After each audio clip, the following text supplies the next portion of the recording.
Hello and welcome to Raider HQ After Dark. I'm your host Raider, and this video is Q&A Palooza. So we're going to be running through the 10/21/2025 live stream questions that I failed to get to, and we're going to be doing that today. So it's going to be quite a few videos I'm doing today, so you might see some weird cuts in the video and whatnot, but let's do this. Okay, so this is not ideal. Let me go ahead and change my screen here a little bit. Let's make things a little bit bigger, but the more I make it bigger, the weirder it looks. So the last video, or the last question that we stopped on in the prior video was number 30 by Chevy Bowtie. So we're going to be going on to M. Rodrig. Okay. I got rated 100%, and before I had two CMPs scheduled, should I still go, or what would you advise? Okay, now, Rodrig, I've answered this a few times in a various spots, so hopefully this answer it's fine if you guys repeat questions because how would you know? My advice on this is always go to the additional exams, and the reason why is because of the quality assurance system. Every time a VSR, rater, authorizer touches your claim or has to touch your claim, each transaction that happens gets to be scrutinized by the quality review team, or as I like to call them, quit really trying. And those rocket scientists will typically, do a quality review on the actions that were taken by that employee. So, what you want to do is you want to attend the exams and have the fewest number of transactions possible by staff members. You go to the exam, they receive the exam, they rate the exam, they authorize the exam. You have three different transactions that could get a quality pull versus you don't go to the exam. So that's the first VSR. So the first VSR tries to reschedule you. You don't attend that exam. The second VSR gets that claim after you don't attend. They try to schedule you an exam, which you don't attend, or whatever. Or you say that no, I don't want to go, or you just ignore them. So they keep trying. And it's just more VSRs that are touching it. So more chances for AQRS to touch it. And then it'll go to the rater. So the reason why that matters is because quit really trying, QRT, they're not uniform in their approach to things. You can have one that says, oh, everything was done right. And then you could have another that had brain surgery, head trauma, something that says, no, this is wrong. This is wrong right here. This entire rating is defunct. So, I mean, like bipolar level of differences of opinion on how they interpret the rules. So you want the least number of transactions you can humanly have with those people. So by going to the exams, you lower the number of transactions that QRT could potentially touch on it. Now, the statistical number of whether or not your particular claim will get pulled for somebody's quality pull is low, but you increase those odds the more people touch it. So that's my advice on it. I always advise that people go to the follow-up exams even after you got to 100%, because sometimes you don't know what you don't know. And you might go for something that provides you an SMC, or you might go for something that helps you later on get a future SMC or something along those lines. Plus, in the future, you want to have, it's not bad to have different conditions that should you pass away from those conditions, those additional conditions that, let's say your spouse could get DIC from it. There's ancillary benefits to it. So I would just go to it. Now, I am not going to pronounce this at sign. That's you. That's your name. Okay. Because I can't read this. There's nothing against you, nothing against ethnicity or anything like that. I can't read this. So you are the at sign. So at sign. I had a knee injury while in military training. The school took me to the ER. Okay, that's fine. My unit didn't want to finish an LOD. I have only okay. So LODs are fine. And I talked to somebody about this Current diagnosis, CMP came for me. So I would do a higher level review on this at sign. I would do a higher level review on this and just say, look, willful, if I was taken to the ER and there was willful misconduct, then there should be a willful misconduct statement in there. The absence of a willful misconduct does not negate the fact that I was injured on Title 32 or Title 10 orders. Probably not Title 10, but Title 32 orders, right? So that's how I would approach it. I would do a higher level review and I would just appeal to them. I wouldn't demand anything. I would just say, hey, look, how am I supposed to get a line of duty? I was injured. You can clearly see I was injured. Why am I being punished because an administrative person didn't do their job? I did my job. I got injured. If there was willful misconduct, they would have told you about it. You have access to all those records. I have no way to gather those. It's outside of my wheelhouse. So, yeah. Um, and then we got, sure, Jank. How do you get the VSRs or RVSRs to acknowledge your private DBQ and private independent medical opinion evidence? If they don't, can I resubmit it on a supplemental claim? Okay. So there's a little bit of misunderstanding here. So there's many different reviews for your private DBQ and your private medical opinions. There's authenticity, credibility, sufficiency, and fraud. Now, if you resubmit the same form, it will run into the same problem.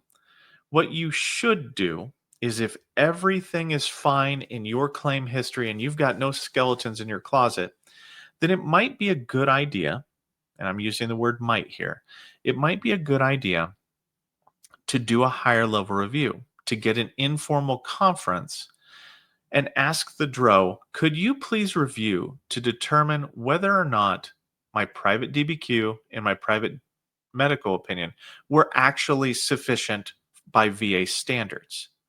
Because the DRO, the decision review officer, dictates what they interpret those standards. The raters follow those standards, right? So there's a lot more power with the DRO to go, they interpreted that wrong. And then if that's true, like if that's their interpretation, they will use something within their power called the difference of opinion. And they will overturn the rater's decision, their interpretation of the manual reference. And if that's the case, then the DRO will implement your private DBQ or private medical opinion on the spot.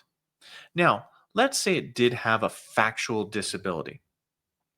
By going to the informal conference, it allows you to ask them specifically, could you please specifically tell me what is, what you found that was insufficient so I can go back to my private doctor and I can remedy it so I can bring it up to standard and submit it because I want to use the private option. And that is probably the best thing because resubmitting something and not knowing what's wrong with it, that's the definition of insanity, is doing the same thing over and over again, expecting a different outcome. There won't be a different outcome if there's a factual insufficiency with it. So that's my advice on that, is to, if you feel confident in your current ratings and whatnot, is do a higher level review and just follow this guidance because you need to learn, you need that information. And then I would ask them, could you please put in your VA form 0999 form, which tells the VSR and the rater how to behave, could you please put in there that if I fix these things, that this would be sufficient for rating purposes because I want to use the private option? Could you please put that in there? Because that's the DRO invoking their authority downstream towards the rater and the VSR. So that's my advice on that, Jank.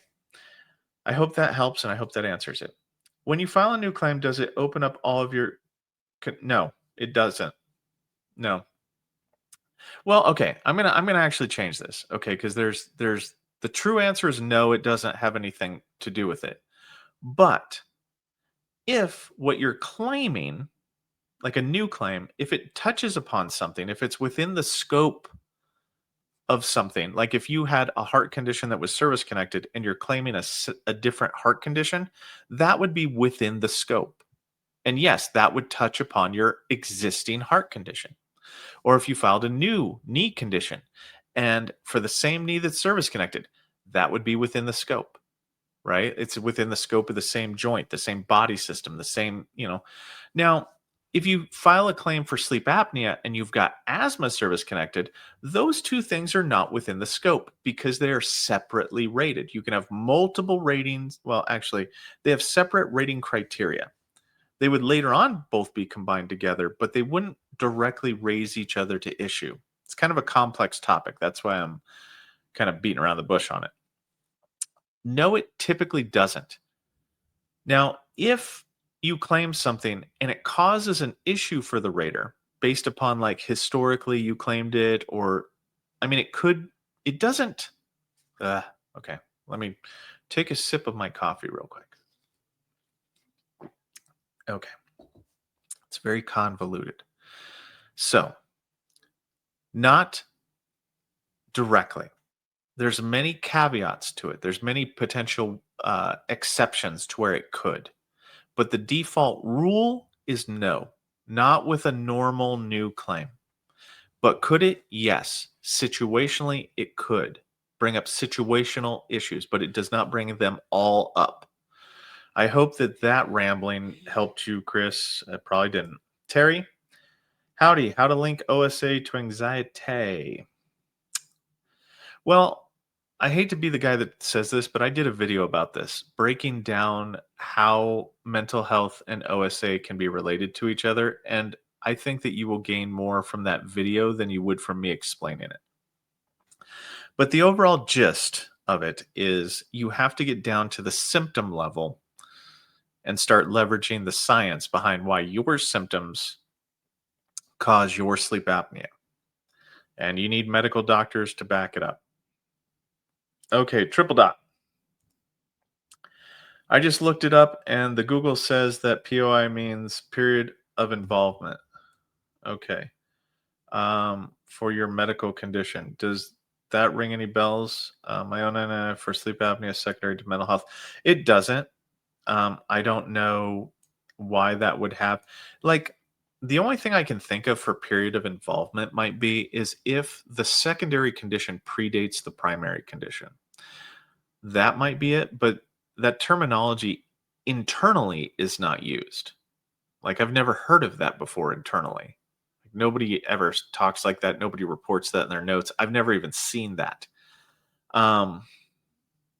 So it might be, but I don't think it's consequential in determining anything. So just kind of weird. Witsy 31. What is okay. There is no guidelines to this.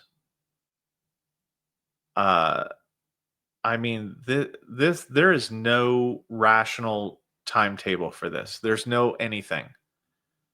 Like, somebody could go on vacation, somebody could fall down the stairs. There is nothing, there is no way to predict this. It just takes as long as it takes. And I know that that's not the answer that you would like, but it typically takes, I don't know the steps. So if step 7 was it's in the authoriser's hands, like it's in promulgation and authorization's hands, then if you were to go to my videos about the prom and auth process, if everything was going for the promulgator and the authorizer, if no hiccups happened, typically the queues, they like you to clear your queues. They like nothing to be on station longer than 5 days.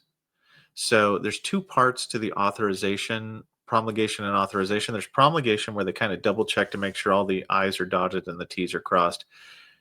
5 days when assigned to a human being is the first stage. And then it would be given to an authorizer, and they have like 5 days to figure it out too. So, I mean, you can't hold me to any timetable, because if they have to defer it for any reason, then the clock starts over. If something happens, it might not, like the promulgator might send it back to the national work queue accidentally, like, and then it just has to wait to get assigned to somebody. There are so many different extraneous variables that can actually affect this. There's no way for me to give you an accurate answer on it. David Bright. My question: my hearing loss was denied as no disability, but my entrance exam showed 20. Okay, so for this one, guys, and I haven't done hearing loss yet, the VA does not. Okay, so the VA does not consider the 6K or 5K decibel or hertz range. They only consider the 500, 1000, 2000, 3000, 4000. Those are the only values that matter for VA purposes. Now, the maddening thing, the truly maddening thing is that whenever I had spoke about for VA purposes, I had said that there's going to be this phrase that I say that's going to infuriate you, is for VA purposes. Because a non doctor at one point in time determined that for VA purposes, hearing loss must be accounted for at a certain decibel range. Now, the civilian side, you could have hearing aids even, but you need to have 40s, like a 40 somewhere in either the 500, 1000, 2000, 3000, 4000 range. You could have it to be 105 in the 6K range. You could have it to be 105. It wouldn't matter. For VA purposes, that's not hearing loss, and that doesn't matter. Um, so the reason why you were determined to have no disability is because currently, you do not currently have a 40 in your hertz range, in your hearing, your audiogram hertz analysis. They're saying you have hearing loss, but not for VA purposes, which is weird. It's the most maddening thing. It's hard to understand. But David, that's what happened to you. The fact that and actually hearing loss is another thing that's very, very, very weird in that it's the only time you can get a positive medical opinion without a diagnosis. It's the weirdest thing. Hearing loss breaks a lot of raiders' brains initially, because you can have a favorable finding that, yes, you have a favorable finding of they think that your hearing loss is due to service. However, your hearing loss hasn't progressed enough to actually get to the point of VA hearing loss. Weirds me out. So I know that that didn't make any sense, but that's what it is. I'm sorry. Bud Light has a twofer. Is it a good thing if I was initially denied based upon service event, did a higher level review, and they determined a duty to assist her? It's a good thing. So the fact that you were denied means that you're getting a second shot at it. They're sending you for a medical opinion at the very least. Um, this right here. So what happens with this Bud Light? Buddy Light. Sorry, can't read today. Pre-coffee. So what happens with this is the higher level review does their thing on the EP30. Then after they finish and they make a rating decision, they'll send you that rating decision and say, "Hey, look, we found a duty to assist error, and now we're going to flip your claim. We're going to create a new claim, a new supplemental claim, in order to take the actions that the DRO deemed re- is required." And the actions that they're deemed to take is found on that VA form 0999, which should be dated the same day in VBMS as your rating decision from the DRO. So it's basically like we hand off. So the DRO hands the claim off. Hey, look, I've made these determinations. VSR, take these actions. Rater, take these actions. And that's the way it goes. Now, the dice are still in play. It's still a random number generator thing here where you're going to get an exam, but there's no guaranteed outcome. They're just giving you another shot at it. Now, I want to say a best case scenario, or was it best use? No, best practice. That's what I'm looking for. The best practice, anytime that you have a higher level review and they determine that you have a duty to assist error and they're going to get you an exam, if you're doing the informal conference, I might say, "Hey, could you please make sure to have them go through another person? Because if this individual already thinks that, my thing isn't connected to something, I'm afraid that they're going to have an internal bias against it. That they said no once, so saying no again it will come easy for them. So I would like it in front of a fresh set of eyes if that's possible. So I hope that that answers that. We're at 20 minutes. I'm going to keep going to 50. So colitis increase denied. Submitted PMR, including active meds, which listed hydroimmunosuppressants, RFD, active meds, only listed cancer, which is not an interest. So what action to take? Higher level review, David.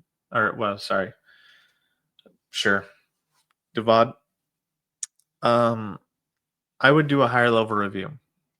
Now, what's the function of a higher level review? The function of a higher level review is to point out to the DRO that the rater did not take into account all the rules, regulations, and or evidence in the pursuit of your rating decision. And that in this case, the immunosuppressants were not actually taken into consideration, and they meet criteria, to be. Uh, I'm not looking at the rating decision, so I'm just going to take your word for it. And I'm not looking at the 38 CFR Part 4 because people don't like me clicking around too much. But let's say that this is your truth. So the truth is that you should have been at a higher level for the colitis. Fair enough. I would do a higher level review. But now that I said that, let me just double check the colitis in here because it's going to actually annoy me if I don't. Colitis 7326. We're rating this Crohn's 7326. We're rating this Crohn's. Okay, so let's go here. You didn't actually tell me what you were listed at, so you're gonna make me guess. I'm gonna say that you are at 30% likely, and you're gunning for 60 because moderate inflammatory bowel disease that is managed on an outpatient basis with immunosuppressants or other biological agents and is characterized by recurrent.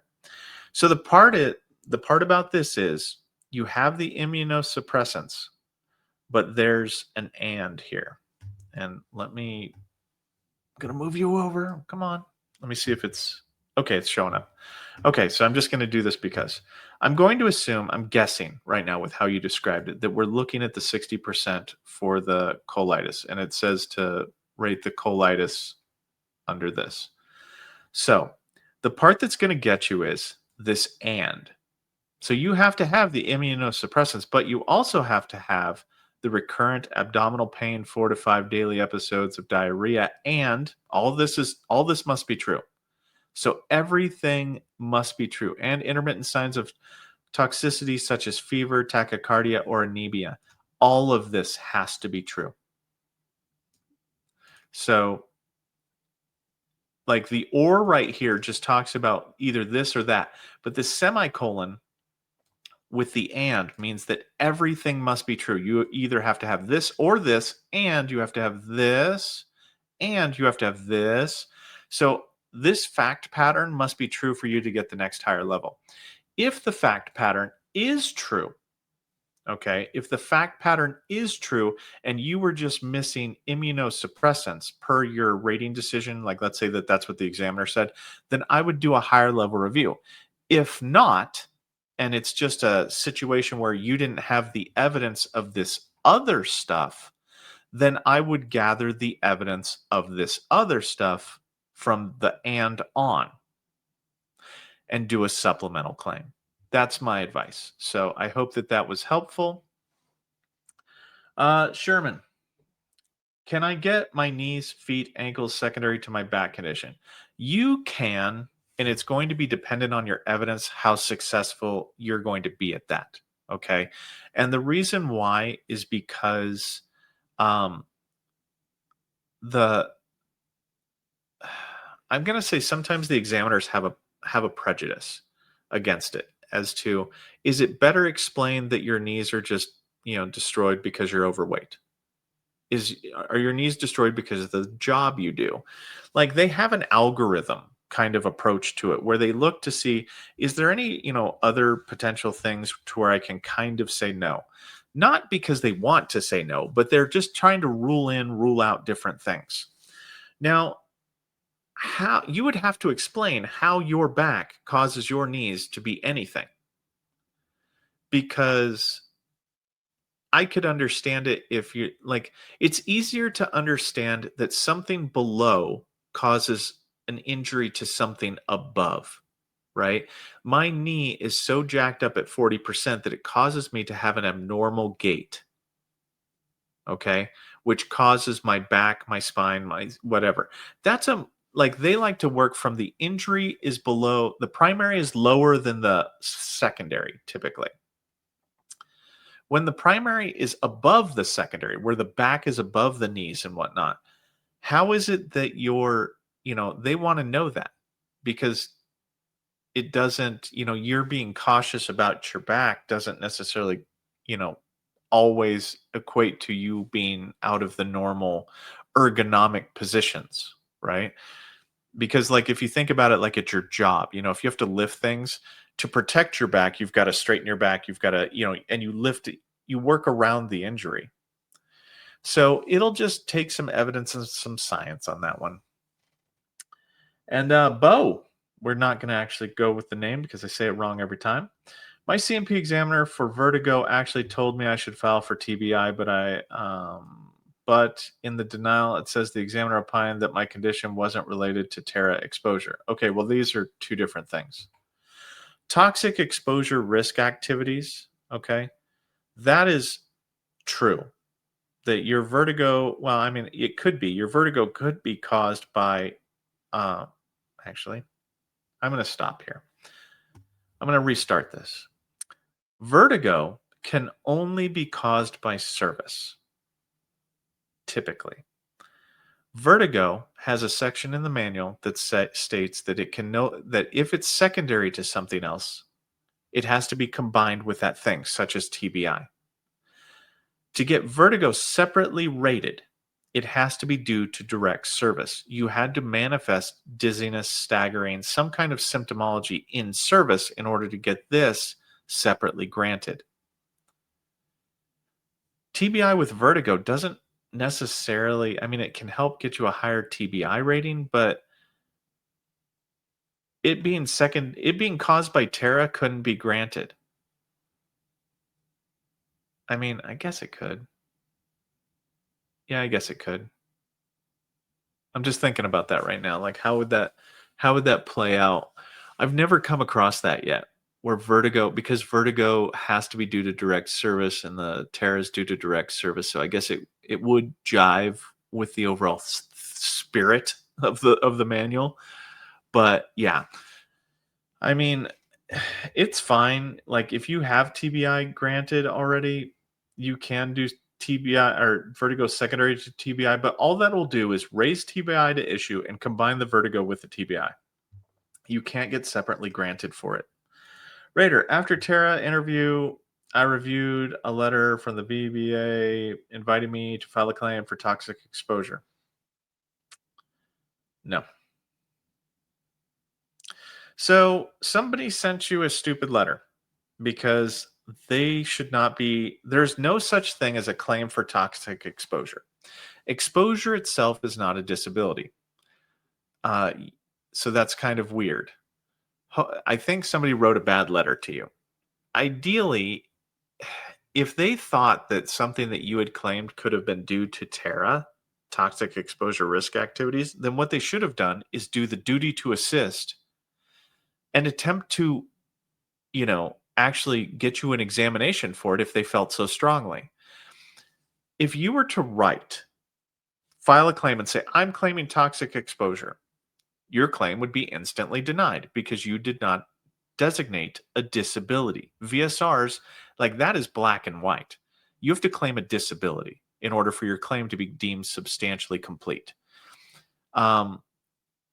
If you wanted to, like, figure out okay, if it were me, Impeach, I would actually figure out maybe I haven't claimed something, maybe I had suffer from something, and maybe the normal avenues to me are I've been denied for something before August 10th, 2022, whenever the PACT Act went into effect and toxic exposures were well, Terra itself was created. Toxic exposures could have been granted before that time period, but anyway, this does not like this is somebody did something that just, I mean, they sent you down a rabbit hole that you didn't need to go to. If you have something that you want to have claimed that you haven't claimed before, then hold on just a second. Okay, I'm back. I had to do something real quick. So this, I kind of want to show you. Oops. I want to show you this right here. Yeah, that's kind of what I want to show you. All right. So this is a project that I was doing. Is I was actually reviewing all of the different. I went through the entire um, 38 CFR Part 4 for the most part. I'm not completely done with it. And I've taken all the DC codes, right? This is just the section for the ear. And I've actually written them out and written what specific theories could be used to grant with. So for like, let's see here. Like you've got Terra exposure right here. See how in the E section, I can't click on it because it's a screenshot of this thing. But you've got the in column D, you've got direct, Terra, moving from left to right, direct, Terra, secondary, aggravation, 1151, presumptives, presumptive hazardous airborne hazards under 38 CFR 3.320, 38 CFR 3.317, MUCMEs. All of the 3.309s, the presumptives for that, like the chronic disability is A, and then I put the 3.309s are an I, but like you have malignant neoplasms. Malignant neoplasms of the ear could potentially be presumptives under different things. I'm still kind of the reason why they're in blue is because I've got to research them. But notice how peripheral vestibular diseases, such as vertigo, right? They can't be secondary. That's why it's white right there. And then loss of acurical, it can't be Terra because it's a physiological type situation. But benign neo or Terra can cause all the rest of these conditions: loss of sense of smell, complete loss of taste, things like that. And it can also be loss of smell and taste are neurological, they're cranial nerves. So they can actually be granted under 38 CFR 3.317. So this is kind of a project that I've been doing, but you have to claim a disability. Not all disabilities fall under Terra, is kind of where I'm going with this impeach. Okay. So you have to specifically, there's certain conditions that can and cannot be claimed under Terra, but you have to name the condition. So that's kind of, I know you probably didn't want to see this, but yeah, I've been doing this project. Like tinnitus can be granted under 3.309A within 1 year of your release from active duty. Like there's a whole bunch of stuff on here. What I'd love to do is I'd love to finish this and give this to VSRs and raters so that way they can make sure, like having it something like this right here would help them with the duty to assist. So I know that I was talking about like we talked about this where like how do they miss the theory? How do they miss the theory? Because some of them don't know, some of the VSRs and some of the raters, they don't know all the different theories that could be applied to the condition, right? They don't know. They don't know how some of this works. So I was kind of doing this for them. And I've stopped since then, but I've got about like, put in about 40 hours into it. It's kind of weird, but yeah. Anyway, we're moving on. So John Gold, hey Raider, what's your thoughts on the veteran AI getting a contract? I don't mind that. I don't mind them getting a contract at all. Like they're just helping you format your stuff. I don't see any kind of um I don't see anything negative with it, right? Because it won't hurt anything. Just a different way to claim it, I guess. Because you can do claims on different formats too. There's like va.gov. There's, it's I don't see it any different than that. Unless there's somebody like unless somebody can give me a use case yet, I can't think of a use case where it's a bad idea. As long as it's free, as long as the submitting part is free, then I'm fine with it. If the submitting part is not free, then obviously, why are we having to pay to file claims? I don't know. Doesn't make any sense to me. And I don't know if this is okay. This is Leroy's. Part one. Oh wow, Leroy, you're giving me parts. Okay. Quick question, Raider. I just went to the depression anxiety CMP exam today, secondary to migraines. Okay. I mean, that makes sense. I can understand the depression, but maybe not the anxiety. PTSD claim was denied recently. Examiner stated that I am also showing symptoms of PTSD besides. Okay. That's fine. Symptoms of PTSD without I mean, that's okay. You can have it to where they can delineate. Like delineation means they can determine like what symptoms are part of what condition. You can have anxiety and depression due to migraines while also at the exact same time having PTSD due to your stressor. They're not mutually exclusive. You can have both. Like you can have what is known as polytrauma, where you can have multiple different things that are causing you to have multiple different emotional responses. Like your wife left you and you losing your job can cause you to have different levels and different flavors of sadness and anxiety and things like that. But they're not the same. They're not the same origin. They're not the same cause. So, yeah, I mean, it makes sense. Part two, depression and anxiety. Oh, wait, we got answered? Oh, wow. Actually, okay. Maybe I'm just going to go through all these. I don't know. Anyway, because I didn't see that part. Okay. Examiner asked me if I am okay for him to submit depression, anxiety, and PTSD back to the VA instead of just depression. I would say no. I would have just sent anxiety and depression back. Core 473. How do I file Meniere's claim? I have Terra for noise and jet fuel. I'm going to file direct VA Terra. Do I need to say which Terra? You should say, I mean, I would just say Terra and let them figure it out. Number two, let the doctors do the doctoring. Also, for my Nexus letter, do I need to choose noise or fuel? Your Nexus letter, I would just do to either noise or jet fuel. I have tinnitus service connected. You also need hearing loss service connected for Meniere's. So Meniere's has the vertigo aspect and it has the hearing loss aspect. Tinnitus is optional. So tinnitus can be optional. You would Okay, so and then Earl, how do you know if you had your claim done in Philly? You'd have to call the 1-800-827-1000 number and just see. I guess you could go to a VSO that has access to VBMS, but those seem to be rare. I mean, we're riding in on unicorns these days. Instead of the internet, they're giving smoke signals and they just they have to do light signals to each other instead of the internet or a phone. I don't. That still weirds me out from last night's live stream about how not all VSOs get the actual they don't get the actual access to VBMS. So it just weirds me out. All right. How do I get a new set of eyes, third party for a supplemental claim? You request for it. You would put in a VA form 21-4138 and you would ask the Raider or VSR, specifically probably VSR, to please send your claim to anyone else other than QTC, LHI, LSGS, VES, whomever.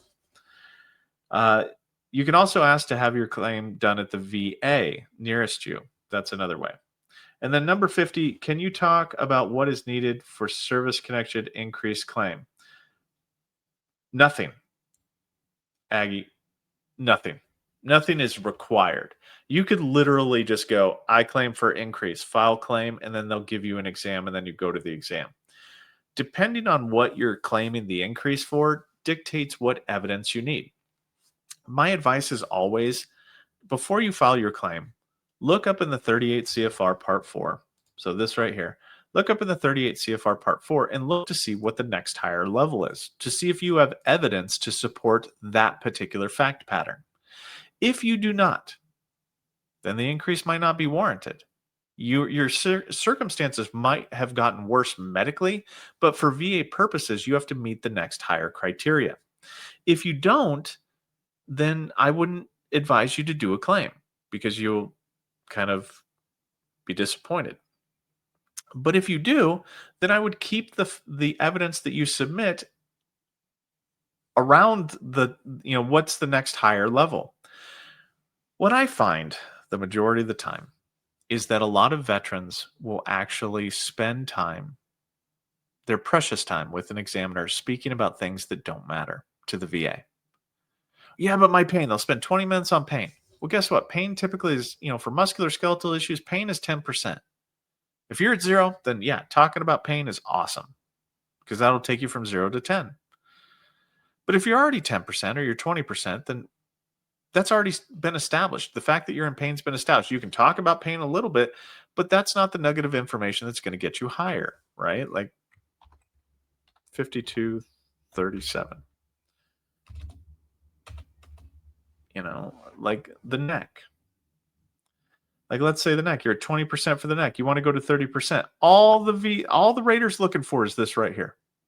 That's it. For going from 20% to 30% is these things right here. That's it. There ain't nothing else that they're looking at. They don't care about what meds you're on.